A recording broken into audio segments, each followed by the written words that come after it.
السلام علیکم، میں ہوں عامر ہزاروی۔ ارشاد بٹی صاحب بھی اپنی ڈگر پہ چل رہے ہیں، ہم بھی چل رہے ہیں، چلنے دیں، ان کا تو رزق لگا ہوا ہے، لیکن اس رزق میں وہ بڑی غلطیاں کر رہے ہیں۔ عید سے پہلے انہوں نے جو انجینئر مرزا کو سلامی دی ہے، اس پہ تو انجینئر مرزا صاحب بھی ذرا سوچ رہے ہوں گے کہ یار اس شخص نے ہمیں کیا سلامی دی ہے، یہ میرا حامی ہے، مخالف ہے، کیا کر رہا ہے۔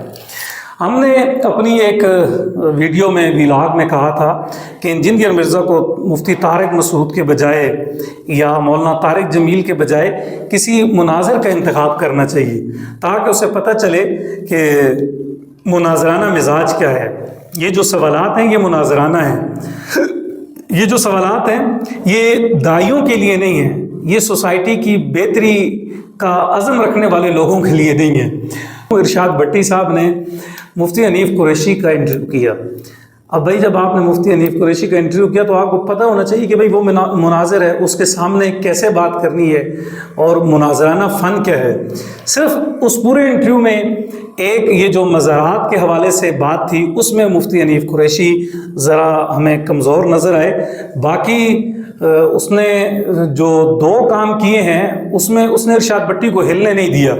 ایک، اس نے ارشاد بٹی سے کہا کہ بھئی وہ آپ نے یہ جو سوالات کی یہ تو انجینئر مرزا کے ہیں، تو ارشاد بٹی نے کہا نہیں یہ تو میرے ہیں، میں نے کیے۔ اس نے کہا جی وہ تو انہوں نے کہا ہے کہ یہ میں نے لکھ کے دیے ہیں، اگر آپ ان کی زبان بول رہے ہیں تو پھر کون جھوٹ کہہ رہا ہے کون سچ کہہ رہا ہے۔ تو بہرحال بٹی صاحب نے کہا نہیں جی وہ جو مرزا صاحب ہیں انہوں نے معذرت کر لی تھی، سوال میرے اپنے ہی ہیں، میں رہنمائی ضرور لیتا ہوں لیکن سوالات ان کے نہیں تھے۔ تو ارشاد بٹی وہاں بھی ذرا ڈاؤن نظر آئے۔ اچھا، دوسرا کام یہ ہوا کہ انہوں نے کہا کہ یہ جو انجینئر علی مرزا ہے یہ اپنے اقوال اپنی باتوں کی روشنی میں ہی کافر ہے۔ اچھا، جب اس نے بات کی تو اس نے کوئی آدھا گھنٹہ لگا دیا۔ تو کہا بھائی میں نے تو 250 وہ ایسے سوالات جوابات تیار کر کے رکھے ہوئے ہیں جس کی بنیاد پہ یہ تو لازم آتا ہے کہ یہ شخص کافر ہے۔ اچھا، اب وہ قریشی صاحب نے کیا کیا، ایک دلیل، دوسری دلیل، تیسری دلیل، چوتھی دلیل۔ اب جب ارشاد بٹی ادھر ادھر ہوتا ہے، نہیں جی آپ کیا کر رہے ہیں، وہ کہتے ہیں اچھا آپ اس کی زبان بول رہے ہیں، آپ میرا موقف تو سنیں، میری بات تو کرنے دیں۔ تو آخر ارشاد بٹی کو اپنے سوالات اپنے پاس ہی رکھنے پڑے۔ پونا گھنٹہ انہوں نے انجینئر مرزا صاحب کے کفر پہ دلائل سنے اور ماشاءاللہ آخر میں سلام کیا اور نکل کے آگے۔ بھائی آپ کے پاس چلیں، آپ میڈیا الیکٹرانک میڈیا پہ جو پروگرام ہوتے ہیں آپ میزبان کو وہاں روک دیتے ہیں، مہمان کو روک دیتے ہیں کہ بھئی آپ 2 منٹ بات کریں، 1 منٹ بات کریں، ہمارے پاس وقت کم ہے، اشتہارات کا ہے۔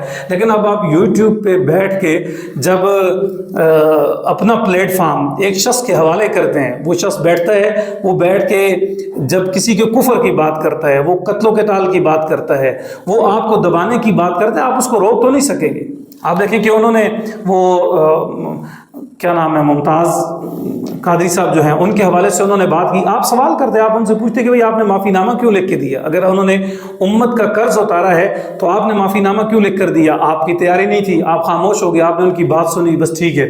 اور دوسرا آپ اپنی ذات کے حوالے سے بھی وہاں جا کے، اور تیسرا آپ نے 25-30 منٹ 40 منٹ 45 منٹ صرف ایک شخص کے کفر کے دلائل سنے۔